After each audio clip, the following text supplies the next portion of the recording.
कहवा से आवेला चुनरिया चुनरिया लागल झालर हो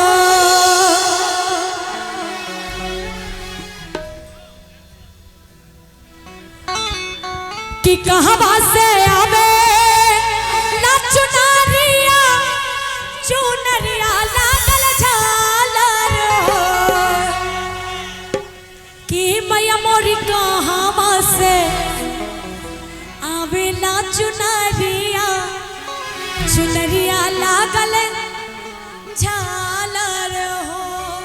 बोलिए सच्चे दरबार की। और महामाई को मनाएंगे झूम के नाच के कैसे।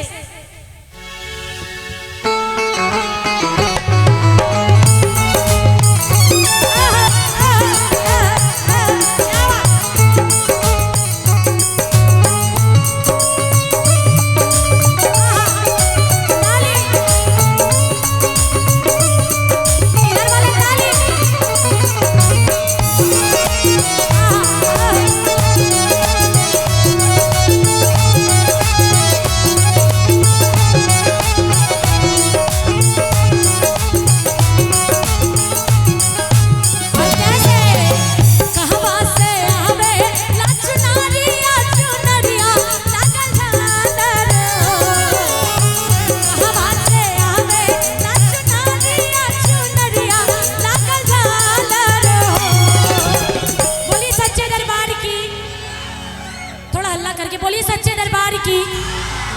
अगल बगल को पता चलना चाहिए यहाँ जागरण हो रहा है। बोलिए सच्चे दरबार की कि मैया मोरी कहवा से आवेला चुनरिया चुनरी लागल झालर हो।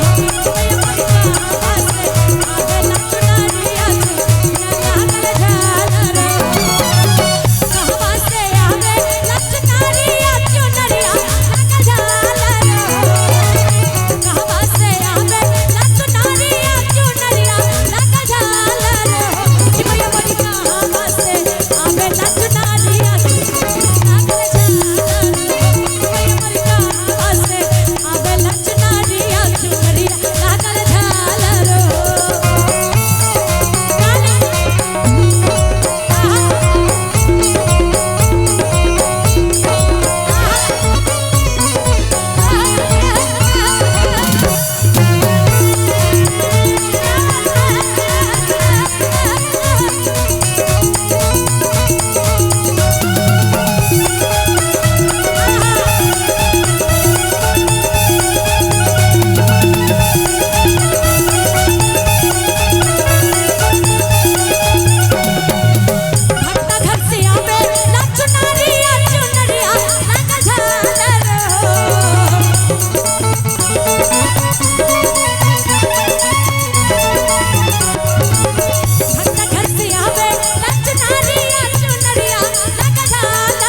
मोबाइल वाला ताली बजाओ कि कैमरा वाले ताली बजाओ। ताली बजाने के लिए मोबाइल को रखना पड़ेगा। हाँ अच्छा घड़ी कौन कौन पहने? सब आजकल स्मार्ट वॉच पहनते हैं। अरे वाह आपके पास दो को, एक मेरा ले लीजिए 3 हो जाएगा। बोलिए सच्चे दरबार की कि कुर्सी वाला ताली बजाओ।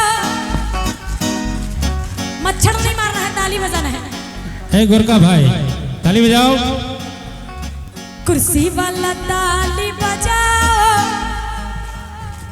फिर मच्छर मार रहे। दोनों हाथ को उठाएंगे, उठाइए जरा दोनों हाथ और बोलिए सच्चे दरबार की।